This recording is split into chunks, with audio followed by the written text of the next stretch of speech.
UNITA follows with 42.98% of the votes. Angola National Election Commission announced the results earlier today, but the opposition party, UNITA, dismissed the election results, citing them as unreliable. Thursday's announcement of provisional results by the National Electoral Commission was surprisingly soon after polls closed, while previously it took days to make announcements. Youth in Luanda were angered by the provisional result. According to Election Commission, the capital voted massively in favor of UNITA. The 500,000 jobs we were promised is a lie. We have nothing. Where's the California they promised us? There is no California. The youth want change. Enough of blah, blah, blah. Enough of the lies. Paulo mirrored the sentiment of many Angolans, where half of the population is poor despite rapid economic growth fueled by oil exports. The Southern African nation is the second biggest producer in the continent, but despite this, Lourenço has not delivered to his promises made in 2017. My hope for this election was for improvement, because we always had the same party for more than 46 years and we want to change parties. We young people cannot do it anymore. We don't work, we don't have anything, we can't eat. It's more suffering than anything else. UNITA and the MPLA have been rivals since before Angola gained independence from Portugal in 1975. The two sides fought a civil war intermittently for over 25 years, in which hundreds of thousands of people were killed.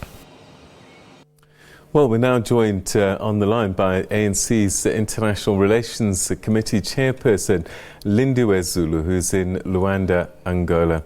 Thanks very much indeed for joining us, Minister. How have the elections gone from your viewpoint? Thank you very much, Peter, for inviting us to speak, and a very good evening to you and the viewers. From where we went as a delegation of the African National Congress, the elections were really so smooth that we were pleasantly surprised ourselves, knowing that we are from South Africa, obviously, where usually the elections go very smoothly, and consistently the elections have gone very smoothly. Everywhere we went, they started the voting exactly at the time that they said they'd start in the morning. The queues were long already in the city center of Luanda in the morning, and we were able to engage with the managers of the different polling stations. We were also able to witness the different political parties as party agents, engaging also and making sure that they're preparing. We saw the ballot boxes, which were transparent ballot boxes. And we also saw something interesting, that even when the people were coming in with their IDs and presenting themselves so that they would be looked out, that they would check their names against the voters' roll. Not only did they have the names of the people, the numbers of the ID numbers, but they also had photographs. So where we were, everything really went very smoothly. We never went to any station where we found that it was chaotic. We've also been able to connect to other international observers. For instance, we met with a group from Latin America, from different Latin American countries. We met with people who were coming from Spain, people who were coming from Portugal, and all of them were expressing their happiness that at least the elections are peaceful, and everyone was hoping that, of course, these must be free and fair elections. We know that SADC is here because in the day we also had a brief discussion with some of the SADC observer mission that are here, and also they were very happy. And by the way, from our own parliament, we have members of parliament who were not necessarily here for the ANC. They are here as parliamentarians.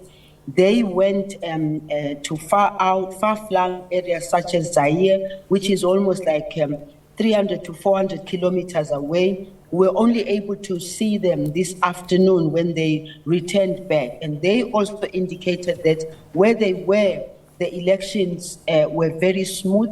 There were no fights. You know, we always looking out for peace, security, and stability during these elections. But also the machinery was really looking very professional in the places where we have been. The turnaround time for each person who came in to vote was less than 3 minutes. It was quite quick.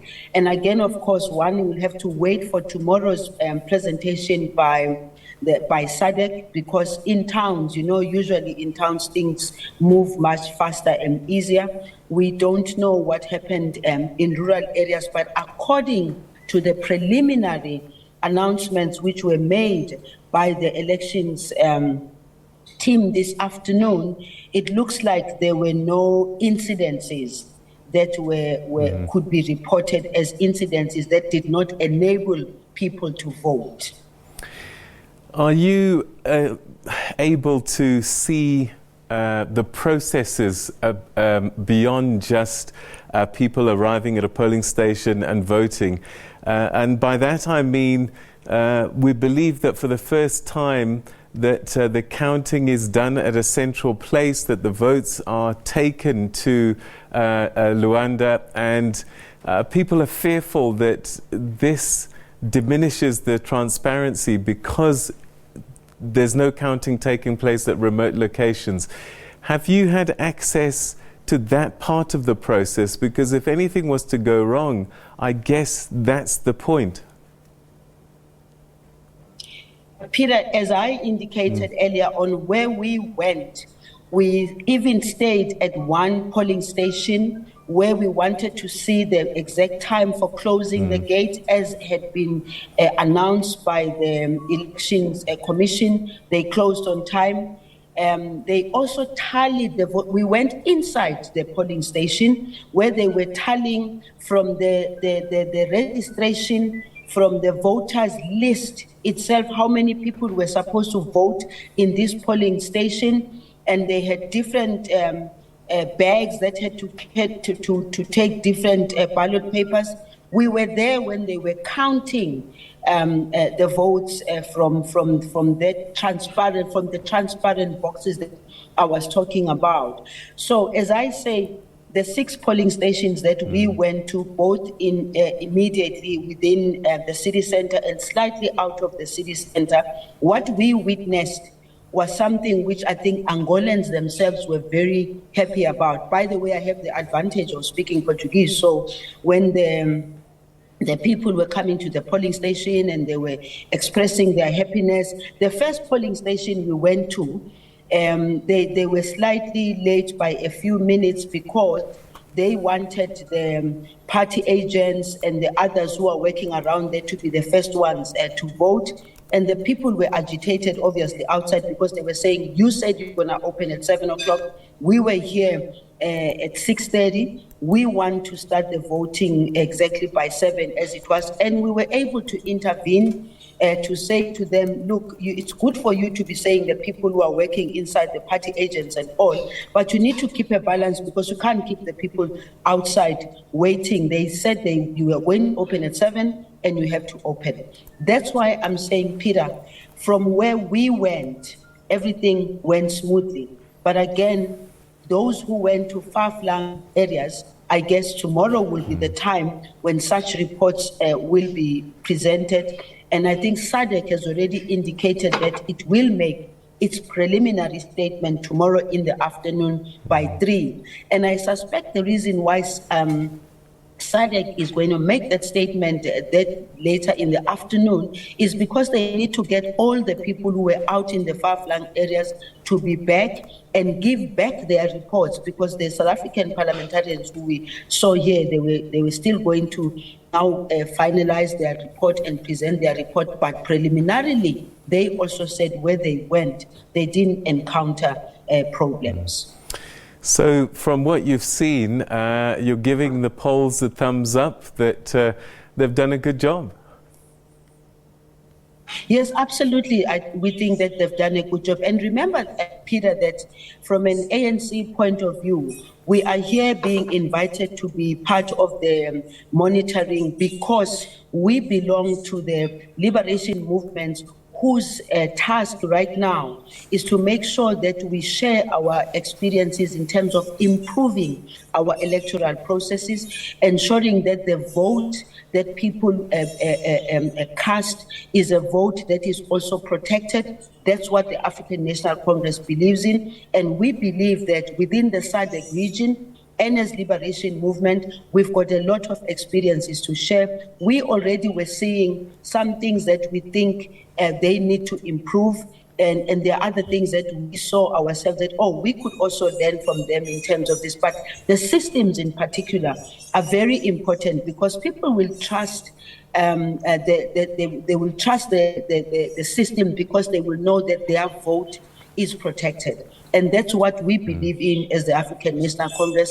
And we're invited on the basis that from a liberation movement's point of view, we engage with each other to say, it's important for us to improve our systems. It's important for our citizens to have confidence that when they cast their vote is going to be protected.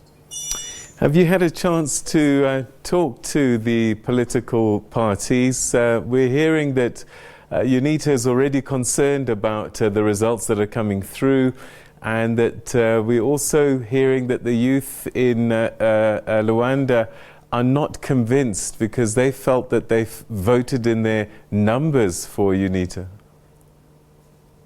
But I think if you look at the results of Luanda, for instance, UNITA is got more votes than MPLA, and we did see the difference in the young people who really came out in big numbers to vote. In the stations where we saw quite a lot of young people who were going out to vote. However, when it comes to whether we've engaged with the parties or not, it's not in our space at the moment to do that because there are specific structures that need to do that. And we came here per invitation, and we are here because of the relationship, the old historical relationship that we have with MPLA. And so we are here, and even with them, we have not really engaged that much with them because first and foremost, we are here to observe. So we can't be busy engaging with them that much when we have come here to observe. We will engage with MPLA after everything has been done because we need to be able to share with them as a sister party some of the experiences that we saw that we think can still be sorted out. And so the other political parties, I guess, there is a system. The preliminary results have already been announced. And I think the Electoral Commission itself is going to be looking at the complaints that have been laid out, and I think SADC is also here. Those who have complaints will have to go there. It's not for us to be involved in that kind of politics right now. All right, so any indication, is it tomorrow that the presentation of the final results will come? Is that what you've been told? Well, these are preliminary results that have been announced, and I think they were already at about 90-something%, 90, I can't remember exactly, but it was 92 or 93, because remember that the counting has to be completed and not be left at 93 or whatever. It's got to go as far as 100% counting if that is possible. We now are going to be able to join the briefing that will happen tomorrow, which will be the SADC briefing. We've been listening, and not at the center at such, but we've been watching the preliminary results that have been announced by the Electoral Commission. I had to leave at that time when now questions were being asked, so I missed a little bit of some of the questions that were being asked, and I suppose some of the journalists will be asking exactly this question that you're asking me right now as to what UNITA has said. But I did see MPLA responding to that earlier on. The spokesperson was being interviewed, and the spokesperson was indicating that as far as they are concerned, the logistics of the elections were much improved, and it was a peaceful environment, and the voting stations that were not far apart from each other, enabling people not to be traveling long distances to go to the polling stations. Minister Lindiwe Zulu, we'll leave it there. Thank you so much indeed for giving us this update, and we look forward perhaps to another chat once all the counting is done. Thanks so much indeed for your time. Muito obrigado, adeus. Obrigada. Thank you so much. All right, that's Minister Lindiwe Zulu, who's part of an ANC delegation that's is in Angola to observe the elections there, and she says from what she's seen and her delegation that these elections seem to be free and fair and possibly a job well done. But we're hearing from the opposition parties already that they're concerned. All right, we'll keep on top of that story for us.